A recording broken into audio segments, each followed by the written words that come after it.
What's up, everybody? Now we're going to talk through the investing basics of real estate. And for the record, this is a basics of real estate. So remember that.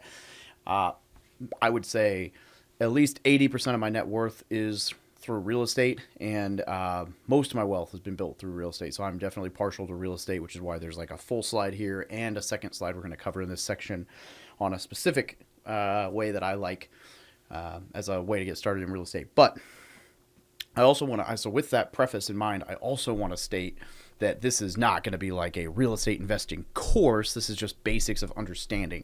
I do have a real estate investing course. Uh, you can learn all this stuff online for free. Honestly, also, I wasn't going to plug this during the course, but the book, like probably a third of this is real estate.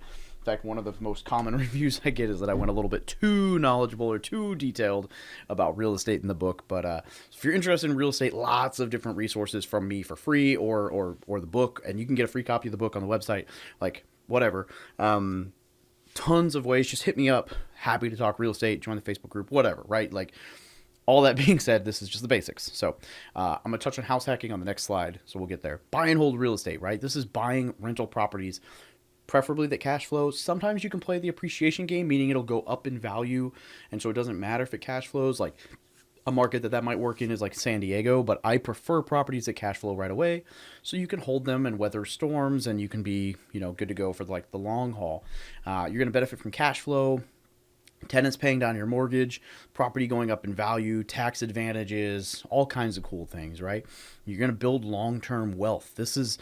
Real estate is a great way to build wealth, but you've got to have the right rental properties, the right tenants. You got to know what you're doing. It's not just a shoe-in, right? It's a little bit more active than like index funds, but that passive income on the back end, when you have it, handed off to a property manager, everything's systemized, you got good cash flow, it can be very lucrative and very, very solid, right? So great process. Now, house flipping is a lot more active. This is buying a distressed, crappy house and bringing it back to life. This is what HGTV made famous, right? Like all those, like Rich and Chip and Joanna Gaines and all those shows about flipping houses. Like that's house flipping.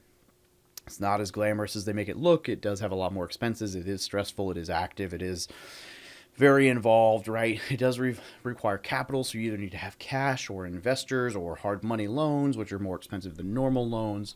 And because you're flipping a house quickly, you're going to pay short-term capital gains on it, right? So like that tax you're going to pay, you're going to get to keep less of it. So there's a lot of ups and downs to this. Wholesaling, I do a little bit of this right now. It's where you're buying a house super cheap and then you're turning around and selling it to an investor, usually somebody who plans on doing some house flipping. So that would be like saying, you have this house.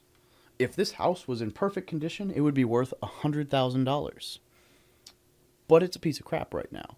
So I'm going to offer you, and there's a lot of formulas that go into the numbers behind this, so don't get wrapped around that. I'm going to offer you $40,000 for this house. But I know it only needs about $20,000 worth of work.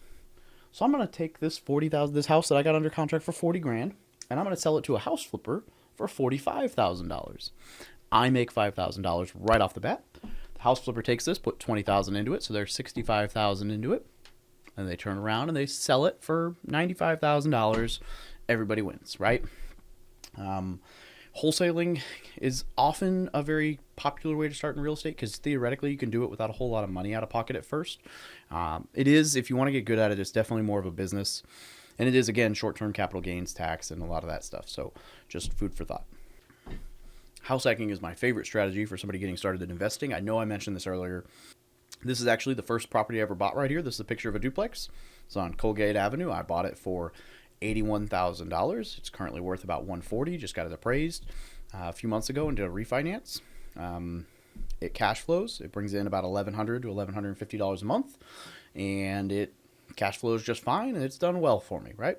I bought this with 3.5% down with an FHA loan, put a little bit of money into painting the porch there and some flooring, and other than that, I lived in it for a little while, and then I moved out and did my own thing, right? So house hacking is when you buy a 2, 3, or 4 unit property, you rent out the other units, and you live in one. It's also, you could use it for like renting bedrooms out. You could rent like an RV out on your space. You could live in an RV and rent the house out. You could turn the garage into a unit and rent that out. All sorts of creative ways to house hack, but it's ultimately getting other people to pay you so that you can subsidize your mortgage. And then what you can do is this allows you to live for rent free or close to it. And don't tell me this doesn't work in your market. I've seen this done. The most I've ever seen is a duplex bought for 1.93 million dollars with zero down with the VA loan, where this worked. So it's absolutely possible. It's really going to depend, right, on what you're actually doing, what your goals are, how you're looking to do it. I've seen people do fourplexes that cash flow, even in San Diego, very expensive $1 million fourplexes. I've seen it done in very expensive markets.